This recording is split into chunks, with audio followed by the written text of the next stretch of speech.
Il y en a partout. Chez vous, dans les bois, dans l'eau, dans la jungle, dans le désert et même sous la terre.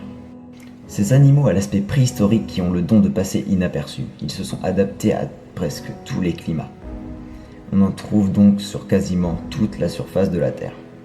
Et pourtant, ils restent méconnus d'une grande partie de la population. Vous l'aurez compris, je parle bien sûr des reptiles, des amphibiens et des insectes. C'est pour cela qu'aujourd'hui, je pars dans le sud de la France et plus particulièrement dans le golfe de Saint-Tropez. Welcome to Saint-Tropez.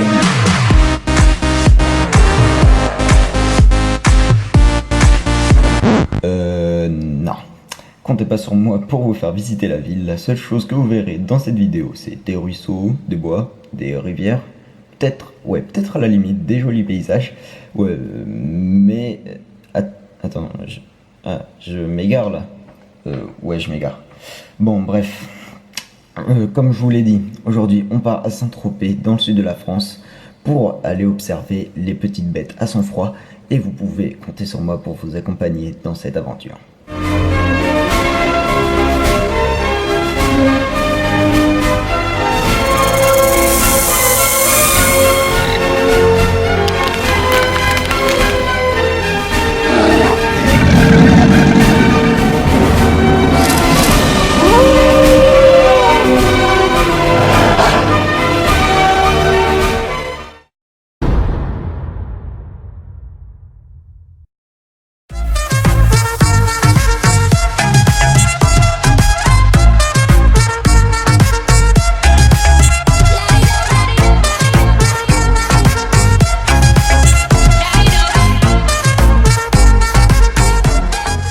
Ça y est, après de longues heures de route, je suis arrivé à Saint-Tropez.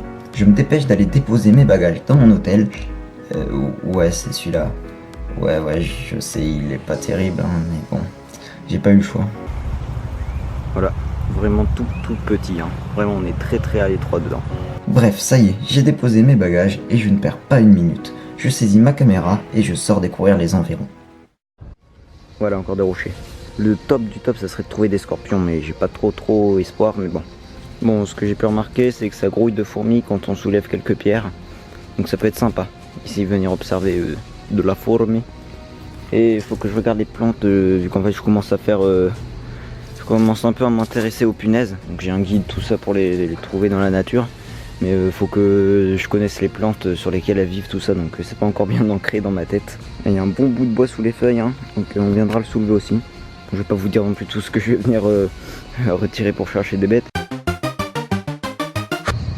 Oh, attends, il y a des papillons qui prennent le cadre. Il y a carrément une sorte de forêt derrière. Et genre le truc bien pas du tout entretenu. Bah, c'est le principe d'une forêt, que ça soit pas entretenu. Je suis passé de l'autre côté. Donc voilà. Donc il y a encore des pierres, il y a pas mal de trucs. Donc je vais pas m'aventurer plus, on va garder ça pour une prochaine fois. Là c'est juste rempli de rochers. Donc ça peut être sympa aussi à retenir, toujours. Flippant. Oh, de l'eau. Excellent. Parce que quand il y a de l'eau, il y a des poissons. Quand il y a des poissons, il y a des grenouilles. Enfin non, ça veut rien dire. Mais quand il y a des poissons et des grenouilles, il y a des serpents. Et nous, ce qu'on cherche, c'est des grenouilles et des serpents. Voilà. Et là-bas, alors là, je sais pas si vous allez voir. En fait, ça a plutôt l'air d'être une mare ou d'un truc comme ça. Où l'eau vraiment bouge pas du tout. Et je vois plein de trucs bouger dedans. Donc imaginons que ce soit des tritons, des trucs comme ça, je serais comme un malade. Ça me donne vraiment envie d'y aller. Donc je vous promets rien, mais je tenterai de trouver un passage, aller-retour pour y aller. Et que là franchement ça me donne vraiment envie. Et donc là les amis, on arrive sur un petit cours d'eau. Rien de spécial, mais j'ai déjà pu y voir quelques grenouilles vertes. Et surtout une bonne, on a vu bien 5-6 couleuvres vipérines qui nagent partout, qui gambadent dans tous les sens. C'est vraiment super sympa à voir, et donc je vous promets rien, mais sauf si j'ai vraiment beaucoup de malchance, normalement on en verra au cours de ces vidéos. Et bon, faut plutôt venir le matin ou le soir, donc je ferai une vidéo où je viendrai exprès pour voir des petites couleuvres vipérines. J'ai cru voir une natrix, mais j'y crois pas vraiment, mais voilà, donc peut-être, pourquoi pas, écouter. Là il y a un bon tas de pierres, donc ici sous le tas de pierres j'ai vu quelques bêtes, donc j'y suis déjà allé un peu vu que ça me tentait trop, voir plein de trucs empilés comme ça, je m'attendais trop à du scorpion. Non, il y a de l'insecte. Et surtout, là, il y a de la punaise des blés. Donc une petite punaise assez sympathique. Hein. Donc c'était pas un imago, j'en ai vu qu'une seule, mais c'était pas un imago, c'était un petit juvénile. Voilà, c'est très mignon comme punaise. Moi j'en ai filmé un, mais je sais pas si c'est flou ou pas. Mais il y a des tonnes de criquets ici, donc ça peut être sympa de venir voir aussi. Et dans l'eau, qu'est-ce qu'il y a du coup? Il y a de la poiscaille. Et c'est tout. Je vois que des poissons. Ah, c'est triste. Tiens, qui c'est qui est là? Une petite grenouille verte, tranquillement dans l'eau. Je refilme, je sais pas si la qualité est meilleure là ou avant. Donc en fait, je tente de changer les réglages, mais bon, je sais pas si ça sert à grand chose. Voilà, donc ça continue et on va continuer de suivre ce petit cours d'eau. Oh, je sais pas si vous avez entendu un poisson qui a sauté sûrement. Ah, cette libellule, elle est magnifique, elle est toute rouge. J'ai jamais vu ça de ma vie. Oh mon dieu! Oh mon dieu! Oh mon dieu! Mon Dieu! Un lézard des murailles. Et enfin, un petit juvénile qui pointe le bout de son nez en direct sur la caméra. Putain, où je vais moi là?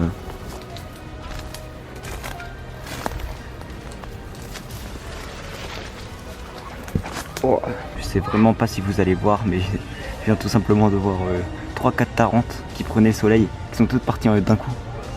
Oh, ça va être énorme, je reviens ici en pleine nuit direct. On va s'occuper de ces petites tarentes dans la nuit. Je vais essayer de prendre une photo avec flash, si je réussis, je vous la mettrai au montage.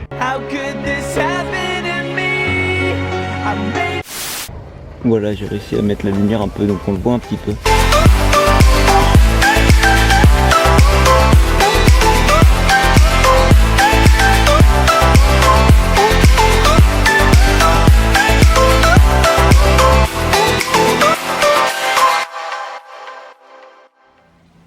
Voilà, la journée est terminée, j'ai fait mes petits repérages et demain on va pouvoir commencer à vraiment chercher les bêtes.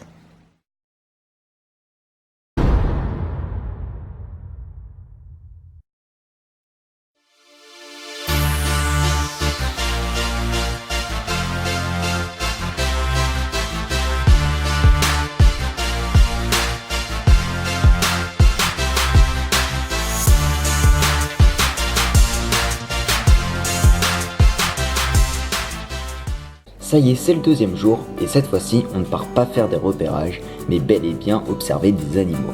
Et plus particulièrement pour cette première journée d'observation, on va surtout voir des invertébrés. C'est donc l'occasion pour moi de vous présenter quelques espèces que j'ai pu voir durant cette journée, et on va commencer avec celles que j'ai trouvées en milieu sec et rocailleux.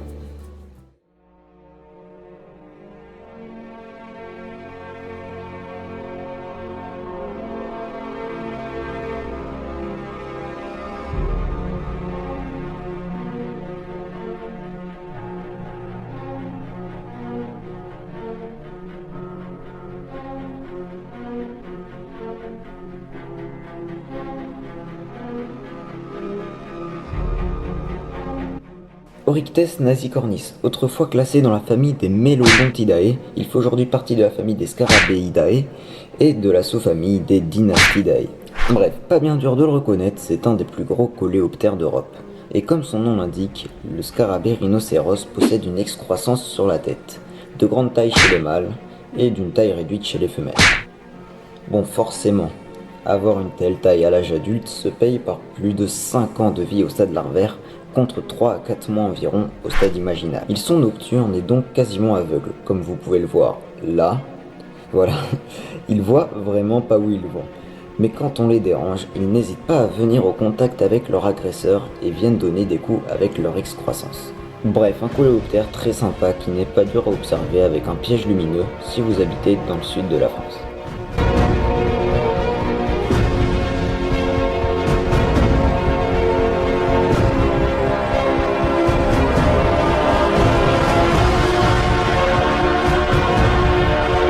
Voici une blatte orientale, Blatta orientalis, une petite blatte très commune dans le sud de la France. Elle ressemble énormément aux red runners que nous élevons en captivité. Et comme les red runners, le mâle a des ailes mais pas la femelle, et cette espèce ne pond pas d'œufs, mais bel et bien des œufs, c'est-à-dire en gros une coque qui contient tout un ensemble d'œufs.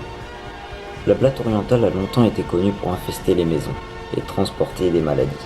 Mais aujourd'hui, il est devenu très rare de la retrouver dans nos maisons, et il est surtout très rare qu'elle se développe au point de faire des ravages.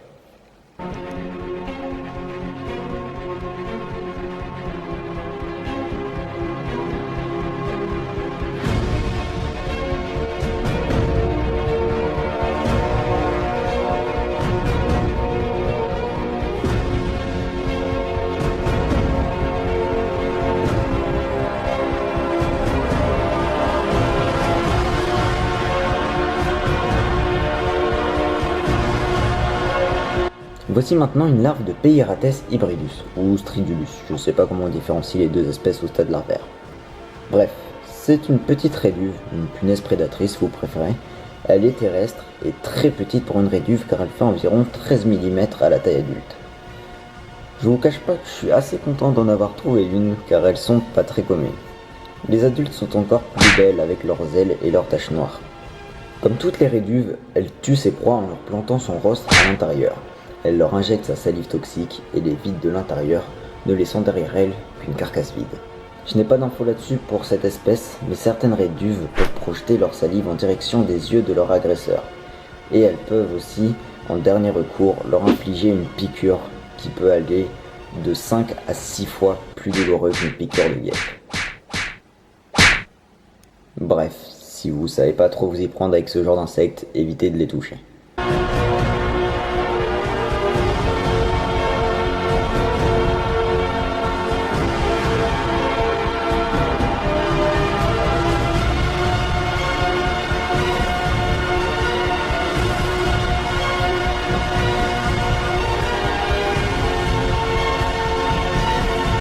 Ça, c'est des chrysalides de sphinx tête de mort, un papillon de nuit, et ce papillon de nuit a la particularité de migrer en été.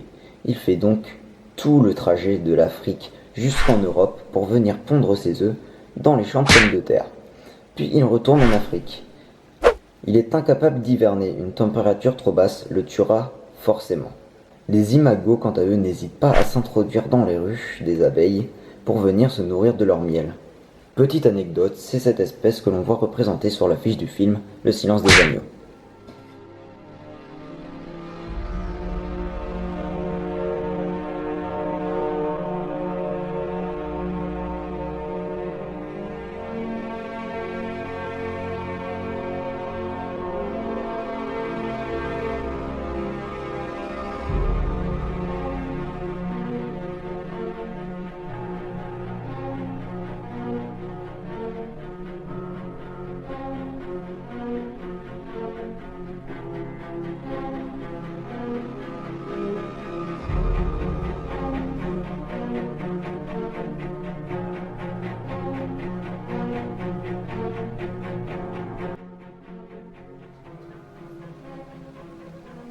Quand on dit termites, on pense tout de suite aux terribles ravages que font ces insectes dans les habitations. Mais on ne parle pas souvent du fait que ces animaux ont un comportement et un mode de vie très proche de celui des fourmis. C'est-à-dire qu'à l'intérieur d'une termitière, on trouve des ouvriers, des soldats, des nymphes et un couple royal. Et oui, car contrairement aux fourmis, il n'y a pas qu'une reine, mais bien un couple royal. Et enfin, en été, les termites adultes pratiquent un essaimage, c'est-à-dire en gros qu'une partie des adultes quitte la termitière pour fonder de nouvelles colonies. Qu'est-ce que c'est que ça? Il y a un truc trop bizarre qui rampe au sol là. What the fuck? C'est quoi ce truc? C'est quoi ça? Bon voilà, donc c'est au bord de l'eau là sur la mousse, je sais pas, ça rampe, ça va être une larve d'un truc. Putain, je vois pas du tout de quoi ça peut être. Je vais chercher en rentrant ce que c'est, je vous mettrai au montage, hein, je vais retrouver. C'est super bizarre, on dirait que c'est la même chose des deux côtés. Il peut marcher sur le dos ou sur le ventre, on dirait que c'est la même chose. Je le filme encore là, je vois. Ce truc très bizarre, c'est en fait une larve de Strathiomis. Sérieusement, j'ai eu du mal à croire que ce truc puisse passer de ça à ça. Bon, donc, les Strathiomis ou Stratium en français, c'est une mouche au coloris jaune et noir que l'on surnomme mouche armée, à cause des deux épines situées en haut de son écusson. Mais elle est totalement inoffensive. Et la larve donc se développe dans les points d'eau peu profonds où elle nage juste en dessous de la surface de l'eau. Celle que j'ai trouvée devait juste avoir envie de prendre l'air ou aller passer au stade imaginal, car je suppose qu'elle ne passe pas de l'arbre à imago à l'intérieur de l'eau.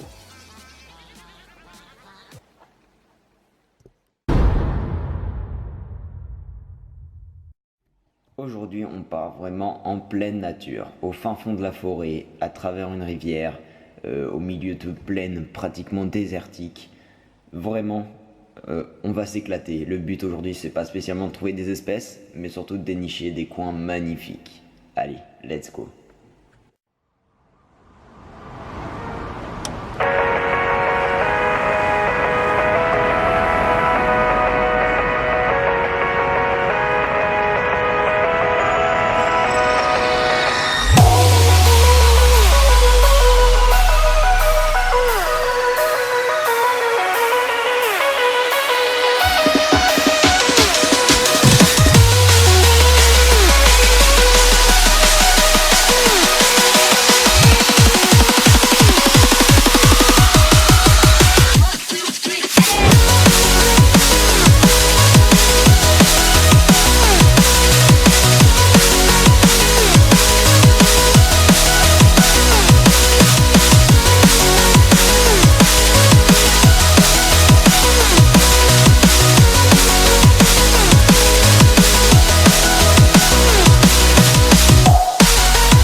Le lézard des murailles est sans aucun doute le reptile le plus commun de France.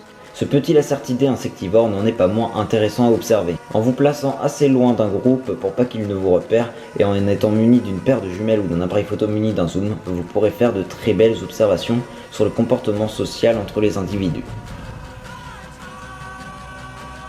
Pour trouver cette espèce, c'est pas bien dur, il y en a pratiquement partout. Dans les villes, dans les forêts, dans les bois, même parfois dans les lieux assez humides, comme la population que j'ai observée, vivait au bord d'un cours d'eau. On les retrouve généralement dans des endroits qui fournissent beaucoup de cachettes, c'est un petit lézard qui se faufile partout. En général, on les retrouve sur des cachettes qui sont exposées au soleil, afin qu'ils puissent donc s'exposer au soleil et pouvoir se cacher très vite. En général, des troncs d'arbres si vous êtes en forêt, où ils cohabitent d'ailleurs parfois avec des lézards verts et des lézards ocellés dans le sud de la France.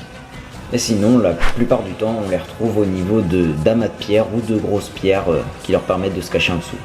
Je ne vous en dis pas plus là-dessus. Si le sujet vous intéresse, je vous laisse aller faire vos propres observations. Cette espèce se trouve partout, donc vous n'avez pas d'excuses.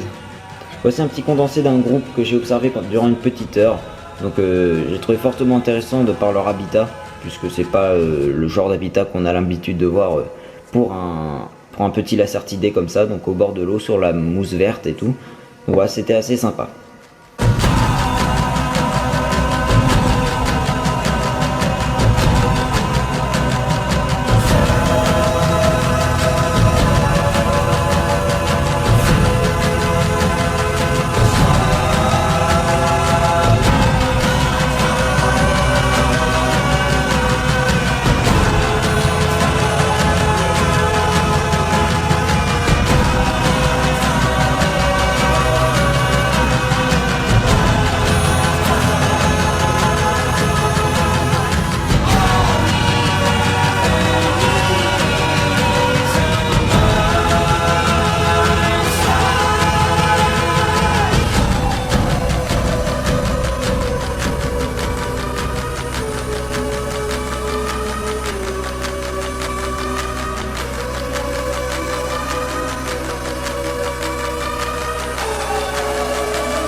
L'orvé fragile, le seul lézard à potes de France. On le retrouve un peu partout dans le pays, mais c'est surtout dans le sud que l'on retrouve les plus grandes densités de population.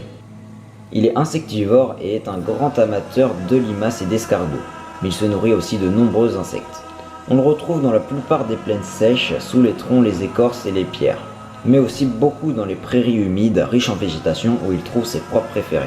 Cette espèce a la particularité d'être ovovivipare, c'est-à-dire que la femelle fait incuber les œufs à l'intérieur d'elle et donne naissance à des petits déjà formés.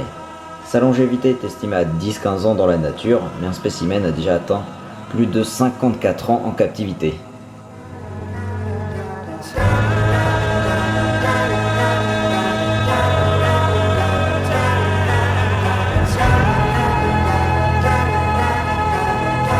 La tarente de Mauritanie, le plus commun et le plus gros gecko de France. En France, on retrouve cette espèce uniquement au niveau de la côte méditerranéenne, où elle partage son aire de répartition avec l'hémidactyle verruqueux et le beaucoup plus rare philodactyle d'Europe.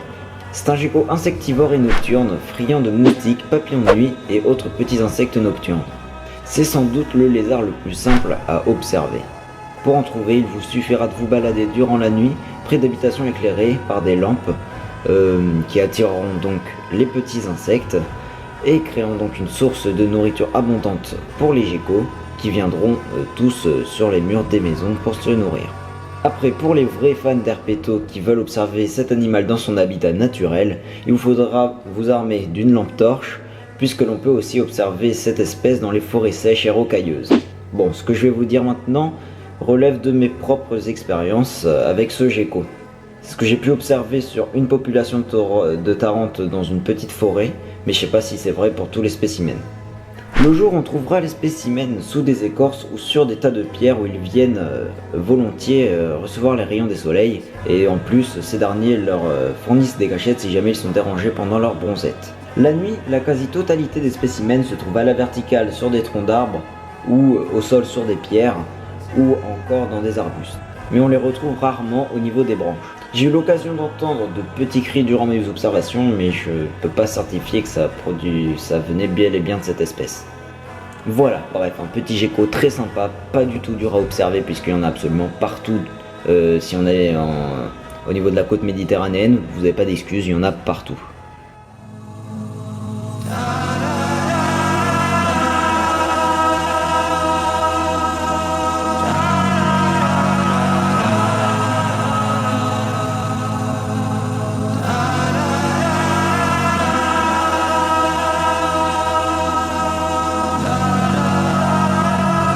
La couleuvre vipérine, le serpent star du sud de la France avec la couleuvre de Montpellier. Elle atteint une taille adulte moyenne de 80 cm et comme son nom l'indique, cette espèce ressemble fortement à certaines vipères, notamment la vipère aspic, de par sa couleur, ses motifs et même son comportement. Car lorsque la couleuvre vipérine se sent menacée, elle prend une posture de défense semblable à celle des vipères. Mais alors, comment les différencier ? Tout d'abord, il faut appliquer la fameuse règle des pupilles. La couleuvre vipérine a les pupilles rondes, alors que les vipères avec lesquelles elle est susceptible d'être confondue ont les pupilles fendues.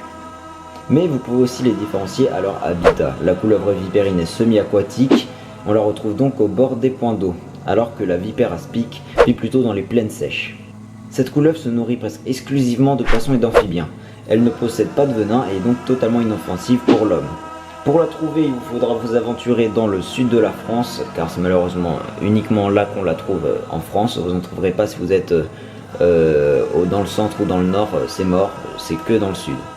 Donc il vous faudra vous aventurer dans les marais ou les points d'eau calme, durant la matinée ou la soirée, car aux heures les plus chaudes de la journée, les couleuvres restent sous la surface de l'eau et seront donc plus difficiles à observer si vous êtes à un point d'eau où l'eau est assez profonde.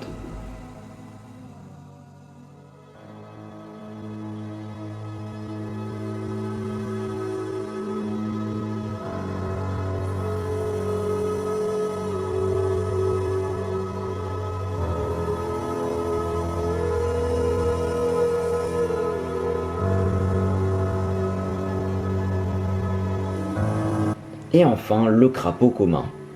C'est le plus grand amphibien français. Il est aujourd'hui dépassé par la grenouille taureau, mais c'est une espèce d'Amérique du Nord qui a été introduite en France en 1968.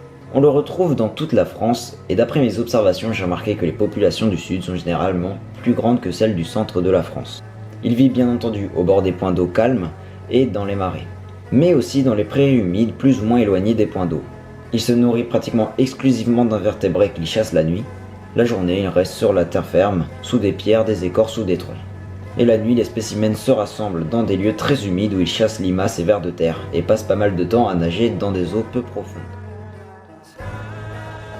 Et voilà, merci à tous et j'espère vous avoir donné envie à vous aussi d'aller dans la nature et de partir à la découverte de ces magnifiques bêtes qui peuplent notre pays. Je vous encourage vraiment, si vous en ressentez ne serait-ce qu'une petite envie, d'aller vous acheter des jumelles et d'aller tester par vous-même. Je vous assure que vous ne serez pas déçus. Il y en a pour tous les goûts. Ceux qui veulent du défi n'hésiteront pas à rester couchés des heures sur le sol, à l'affût d'un blaireau qui pourrait sortir de se tarier à tout moment. Les artistes feront ressortir toute la beauté de la nature à travers leurs photos. Les curieux n'auront jamais marre de s'aventurer dans les plaines pour soulever des souches et découvrir de nouveaux arthropodes à chaque fois. Et parfois, la chance et la patience les mèneront nez à nez avec une vipère aspic ou un lézard ocellé. Et les plus scientifiques d'entre vous ne manqueront pas de décrire et d'analyser toutes leurs observations dans un carnet. Bref, il y a une infinité de manières de procéder et à vous de trouver la vôtre. Sur ce, je vous laisse à vos observations. Salut!